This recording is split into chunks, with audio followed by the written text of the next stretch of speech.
Hello ladies and gentlemen, welcome to the video. Today I got a special topic for you. Blasphemous, an indie title that came out in 2019 but recently had a few big DLCs added to it. Blasphemous is a Metroidvania, and in my opinion it's the best indie game I've ever played. It's set in this sort of dark, religious inspired world, and when I first played the story I had some pretty interesting ideas about what was going on. The god of the world in Blasphemous is called the Miracle, and every single person is being punished for the sins of every other person at all times. So all everyone can basically do is pray to the Miracle and atone for the sins of the world. People are turning into beasts and twisted monsters from constantly being punished by the Miracle.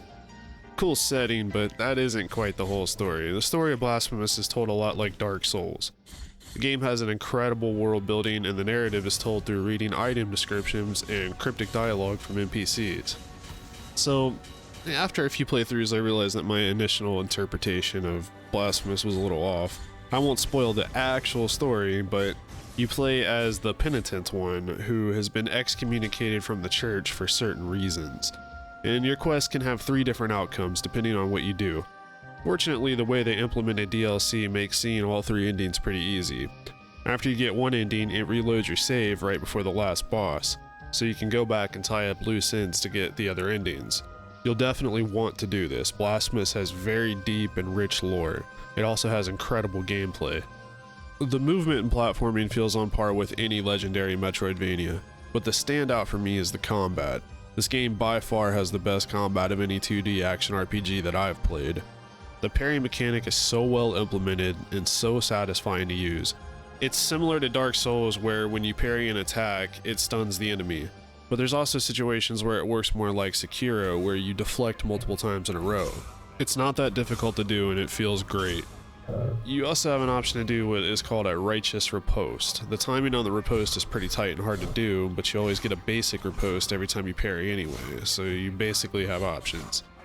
The way enemies move and attack feels challenging at times, but always fair.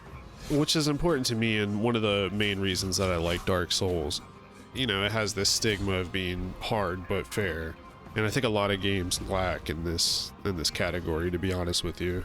In Blasphemous, you'll have tons of common enemies to smash on for fun, and will periodically be challenged by something more menacing. Some of the bosses in this game are extremely well designed. If you're half decent at using the parry mechanic, you'll find yourself in extremely engaging combat situations. The combat is simple but effective. Nothing feels grindy or convoluted. Every move and ability has a purpose. I would also give the music and art direction similar praise. Simple but effective. Blasphemous has an amazing score. Each area has a distinct flavor and tone. The music blends seamlessly with what you're seeing on the screen, making the game extremely immersive. They really managed to get a AAA levels of immersion in a 2D action RPG platformer. And yes, this game has platforming. Very tastefully implemented and fun platforming, to be honest.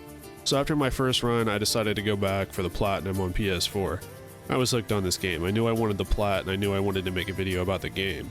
In the process of working on the Plat, I learned a lot more about the game's lore and gameplay mechanics. I couldn't help but think, is this the best Metroidvania of all time? Well, let's think about it. What games have I played? Almost every Castlevania, Metroid, Salt and Sanctuary, Shovel Knight, Bloodstained, and some other less notables. I've always considered Symphony of the Night to be the best. Best music, best exploration, best art design. So, what does Blasphemous do better than Symphony of the Night? It has the same killer 24-bit inspired art design. It for sure has exploration, lots of hidden areas and missable quest lines, insane replay value overall. Lots of backtracking and an immersive, interconnected world. Very similar games in a lot of ways. But I have to be honest, Blasphemous just has better combat and movement. You feel some elements of other platform-heavy games like Mega Man X and other, legendary platformers. And the combat has so many elements of modern action RPGs. Symphony of the Night is one of the greatest games of all time, and Blasphemous is inching it out just by a little bit in my opinion. So that means it's going beyond indie game standards. What this studio did is absolutely amazing. You don't need AAA budget to make something great. Obviously this is only my opinion based off the games I've played and my personal experiences, but I do have some qualifications. I've been a professional musician for a long time, and I can say with certainty that the sound design is top notch in Blasphemous. I've also been a gamer for a long time. I was playing Symphony of the Night in the 90s, and it was one of my first true loves, alongside Metal Gear Solid, Resident Evil, Silent Hill, Gran Turismo, Mega Man X, Diddy's Kong Quest. I've grown up with the evolution of gaming. The Blasphemous devs stood on the shoulders of giants and made something incredible. This game is fairly popular, but I would still consider it to be underrated. I want to make a video and do my part to help promote the IP, share my love and enjoyment for the experience. Please like, comment, and subscribe. Working on building my channel, and every click really makes a difference. I'll be doing content around gaming and music, From Software games, Dying Light 2, Blasphemous 2 when it comes out.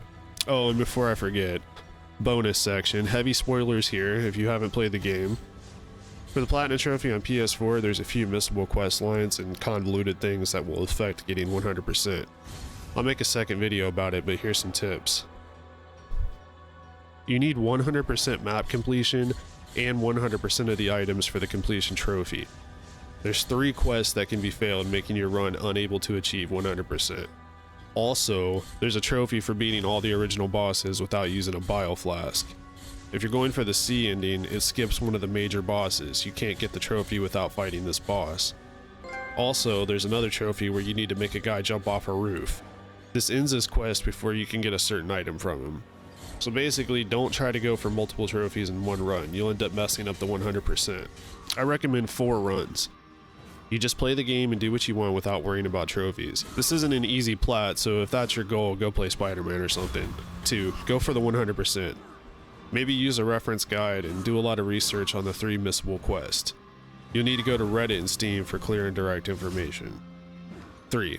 Beat all bosses without healing and the trophy where you make 2 NPCs meet. 4. This is the speedrun. There's a trophy for speedrunning the first half of the game. By this point, you'll be an expert, so no problem. Alright, that's pretty much all I got. Thank you so much for watching until the end of the video. Like I said earlier, I'm really trying to build my channel and trying to get my name out there. If you like, comment, subscribe, it just makes such a huge difference for up-and-coming YouTubers. Like I said, a lot more content coming out soon about different games. But yeah, man, I'll catch you guys in the next one.